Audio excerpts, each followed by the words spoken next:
नमस्कार. Life with Meera and Parth या आपल्या यूट्यूब चॅनलवर तुम्हा सर्वांचं स्वागत आहे. तर आजचा जो व्हिडिओ आहे तर तो आपल्या गृहिणींसाठीचा जो स्पेशल व्हिडिओ आहे. कारण मंथली आपण जेव्हा ग्रोसरी शॉपिंग करतो तेव्हा ते सगळं जे केलेले असतं शॉपिंग तर ते आपल्याला सगळे प्रत्येक वेगवेगळ्या डब्यामध्ये भरून ठेवायचं असतं. तर मी तर बऱ्यापैकी वेळेला प्रत्येक महिन्यात हे जे मोठे मोठे डबे आहेत ना तर ते स्वच्छ करते. कारण काय होतं इथे धूळ वगैरे खूप जमा होते आणि मग ते दिसताना पण कपाटामध्ये खराब दिसतात. आणि आता बरेच दिवस झाले हे डबे पण घासले होते, पण शक्यतो मी मंथलीच हे काम करते. एक दिवस त्याच्यासाठी देते. कारण जर आपण हे मंथली आपण सतत स्वच्छ करत राहिलो तर ते जास्तीचे खराब नाहीत होणार. त्यामुळे हे बऱ्यापैकी वेळेला मंथली होतच काम माझं. तर यावेळेस थोडंसं लेट झालं होतं. बरेच दिवस मी ते स्वच्छ केले नव्हते, त्यामुळे खूप जास्त ते खराब पण झाले होते. आणि जे कपाट आहे तर ते कडापे बऱ्यापैकी वेळेला वीक मधून किंवा 2 वीक मधून एकदा असे साफ करून घेते मी. पेपर वगैरे पण कधी-कधी टाकते, पण पेपर जर टाकला ना तर ते थोडेसे पिवळे पण पडतात. तर दिसायला पण खराब दिसतं आणि सतत ते पेपर बदलणं होत नाही.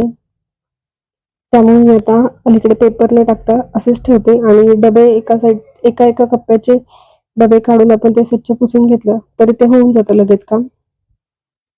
तर आज मला किराणा भरायचं होतं तर त्याची यादी पण केली होती. तर यावेळेस मी थोडीशी रँडमली असंच यादी केली, जे पण गोष्टी आठवतील ते. पण मी बऱ्यापैकी वेळेला हे दर महिन्याला हे जे सगळी स्वच्छता आहे या 3 जे शेवटचे जे 3 आहेत लाईन्स तर त्याचे डबे आहेत तर ते स्वच्छ करते. त्याच्यामुळे मला कोणत्या डब्यात किती साहित्य राहिलेलं आहे तर ते लगेच लक्षात येतं. यावेळेस मला तो टाइम नाही भेटला त्यामुळे मी रँडमली केले. त्यामुळे बऱ्याचशा गोष्टी अशा डबल झाल्या माझ्याकडून, पण शक्यतो होत नाहीत. कारण मी एक मोठी लिस्ट एका बुकमध्ये केली. आपल्याला घरामध्ये कोणत्या कोणत्या गोष्टी लागतात त्याची महिन्याच्या किराणासाठी, आणि मग त्यामध्ये जे लागेल ना तेवढ्याच गोष्टी मी नोट डाऊन करते आणि तशाच आणते. त्यामुळे डबल पण सामान होत नाही आणि खराबही होत नाही. आणि महिन्यातून एकदा हे डबे साफ केल्यामुळे आपल्याला डाळीला असेल किंवा तांदळाला असेल कोणत्या कीड वगैरे काही लागली असेल तर ते लगेच लक्षात येतं आणि आपल्याला उन्हामध्ये ते वाळवून पण ठेवता येतात डाळी वगैरे.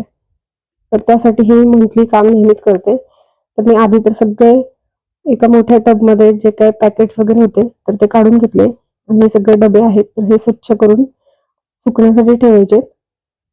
कारण ते लगेचच नाही भरत. मी सकाळी आज सकाळचंच केलं. शक्यतो मी रात्रीचं करते कारण रात्रभर मग ते चांगले सुकले जातात आणि सकाळी मग त्याचं सामान भरलं जातं. आजचा दिवस आहे तर तो सकाळपासूनच मी त्याच कामाला लागली. कारण मीरा पण नाही आणि पारची पण एक्झाम झाली आहे त्यामुळे मला कुठे बाहेर जायचं नव्हतं. पण बाहेर जायचं असेल शाळेमध्ये सोडायला वगैरे तर ते टाइम होत नाही आणि खूप कंटाळा पण येतो. त्यामुळे मी हे रात्रीचंच काम शक्यतो करते. तर आता टाइम होता त्यामुळे मी सगळे डबे स्वच्छ केलेत. आणि हे जे पॅकेट्स आहेत तर यातलं थोडं थोडं जे लागणार आहेत ते बरण्यांमध्ये पण भरलेलं असतं. आणि हे मी स्वच्छ करून घेतले डबे. बघू शकता भरपूर पसारा झालेला आहे. आणि मध्येच पारची ऑर्डर आली की मला आता चॉकलेट बनवून दे, मला चॉकलेट खायचं. तर मी व्हाईट चॉकलेट आणलं होतं. त्याच्यापासून चॉकलेट मोल्ड होतं जे वेगवेगळ्या ॲनिमल्सच्या शेप्सचं. तर त्याच्यामध्ये त्याला ते चॉकलेट्स बनवून हवे होते आणि त्याला रोज फ्लेवरचं चॉकलेट बनवायचं होतं. तर रोज सिरप होतं तर ते टाकून पण आणि व्हाईट चॉकलेट असं प्लेन असं दोन्ही वेळेने मी हे चॉकलेट बनवलं होतं. तर मुलं घरी असली की असं काही ना काहीतरी वेळ पण जातो करण्यामध्ये. तर मी सगळ्यात आधी तर पाणी छान गरम करून घेतलं. पाण्याला उकळी आली की एका बाउलमध्ये वाटीमध्ये व्हाईट चॉकलेट आहे तर त्याचे कट करून घेतले तुकडे आणि ते मेल्ट केले. आणि त्यानंतर जे त्याचा साचा आहे तर त्याच्यामध्ये भरून मी ते फ्रीजमध्ये एक 15 मिनिटं ते 10 मिनिटं ठेवणार आहे. लगेचच सेट होतं, खूप जास्त वेळ लागत नाही. फ्रीजमध्ये ठेवलं तर एकदम छान सेट होतं. तर मेल्ट करून झालं व्हाईट चॉकलेट तर ते ऍड करते आणि त्याच्यानंतर मी हे जे रोज सिरप आहे तर ते ऍड करून मग त्याचं पिंक कलरचे पण बनवून घेतले. आणि जोपर्यंत ते कम्प्लीट बनवून होत नाही तोपर्यंत पार्थ काही किचन मधून बाहेर बिलकुल हल्ला नव्हता. कारण त्याला असं काही ना काहीतरी नवीन रेसिपी बनवत असेल तर ते बघायला फार आवडतं. हेल्प करायला पण आवडते त्याला बऱ्यापैकी वेळेला. तर बनवून झाले माझे चॉकलेट्स आणि आता ते फ्रीजला मी सेट करण्यासाठी ठेवते. आणि माझं राहिलेलं जे काम आहे तर ते पण मला आवरायचंय. तर भांडी वगैरे सर्व आवरून झाल्यानंतरच मी करायला घेतलं, जेणेकरून हे जे सगळं करण्यात, जेवण वगैरे सगळं आवरण्यात जो वेळ जाईल त्यामध्ये डबे छान असे निथळले जातील पाणी त्यातलं. आणि आता उन्हाळ्यामुळे फॅन तर चालू असतो त्यामुळे पटकन सुकले जातात. तर बघू शकता चॉकलेट्स बनवून झालेत, खूप छान असे झालेत, टेस्टला पण छान झालेत आणि शेप्स पण अगदी परफेक्ट झालेत. तर आता ते झालं. आता मला परत हे जे आहे डबे उलटे ठेवले होते मी आणि नंतर थोड्या वेळाने सुकल्यानंतर परत सरळ करून ठेवते, जेणेकरून त्याच्या आतमध्ये जे काही पाणी आहे किंवा मॉइश्चर वगैरे असेल तर ते छान असं फॅन खाली सुकलं जाईल. आणि आता पार्थ पण मला थोडीशी हेल्प करते डबे आणून द्यायला बाहेरच्या रूम मधून आतमध्ये आणि किचन मध्ये, कारण हा सर्व पसारा असल्यामुळे मला इथं काही जागा नाही भेटली. मी हॉलमध्ये ते सगळे डबे मांडले होते आणि फॅन वगैरे चालू केलं होतं. तर सर्वात आधी तर जे छोटे डबे आहेत ज्याच्यामध्ये मी डाळी वगैरे काढलेले असतात तर ते पहिल्यांदा पूर्ण भरून घेते आणि राहिलेले डाळींचे किंवा जे काही पॅकेट्स राहिलेले असतात तर त्या डब्यामध्ये, जे मोठ्या डब्यामध्ये स्टोरेज केले त्याच्यामध्ये ठेवून देते.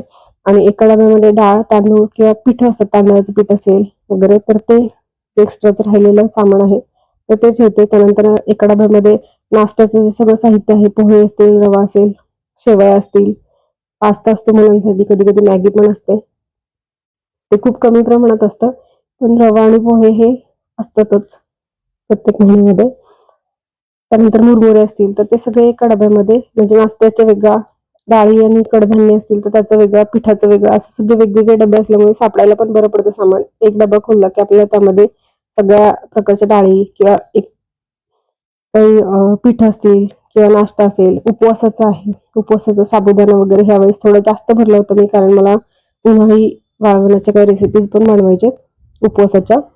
तर त्यामुळे शक्यतो मीठ आणि उपवासाचं जे काही साबुदाणा वगैरे आहे तर ते एका डब्यात असतं. म्हणजे असे ठरलेले डबे आहेत. या आधी मी लेबल वगैरे लावायचे पण आता अलीकडे बऱ्यापैकी आता माहिती झालं लिमिटेड डबे आहेत माझ्याकडे, खूप जास्त असे डबे, खूप जास्त असं साहित्य नाहीये, त्यामुळे लक्षात येतं लगेच कोणत्या डब्यामध्ये आपण काय काय ठेवलेलं आहे.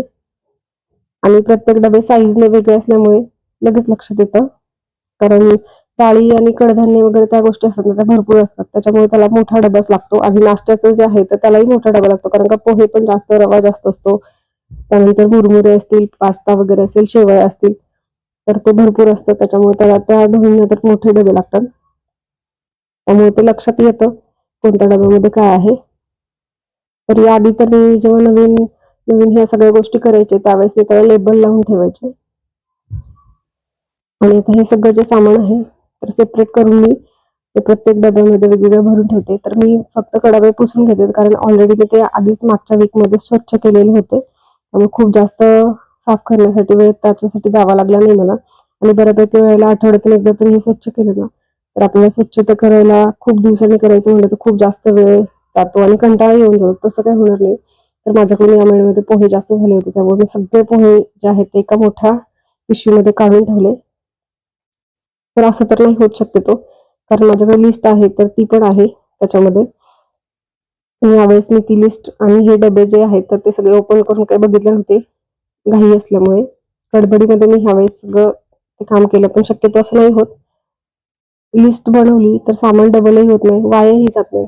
आणि काही काही डाळी वगैरे होत्या ज्या आधीच्या तर त्या पण मी ताटामध्ये थोड्याशा खिडकीमध्ये ठेवून दिल्या होत्या, जेणेकरून त्याच्यामध्ये जर काही किडे वगैरे असतील तर ते निघून जातील आणि स्वच्छ पण होईल. आणि एक डबा आहे प्लास्टिकचा, त्याच्यामध्ये साखर मी काढून ठेवते आणि त्याच डब्यामध्ये चहा पावडरचं पॅकेट आहे ते ठेवते, म्हणजे सापडायला पण बरं पडतं.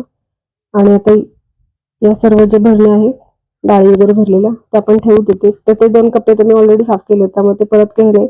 आणि हा एक डबा आहे जो बेसिनच्या खाली ठेवलेला असतो, ज्याच्यामध्ये सगळे जे आपल्याला टॉयलेट बाथरूमसाठी क्लिनिंगसाठी लागणारं साहित्य आहे तर ते या डब्यामध्ये ठेवलेलं असं, साबण असतील, कपड्याचे त्यानंतर भांड्याचं साबण, कपड्याची पावडर, लायझॉल लिक्विड असतं, हार्पिक आहे, त्यानंतर एअर फ्रेशनरचं असतं ओडोनिलचं वगैरे, तर ते सगळं ह्याच्यामध्ये ठेवलेलं असतं. तर अशा पद्धतीने मी हे सगळं ऑर्गनाईज केलेलं आहे.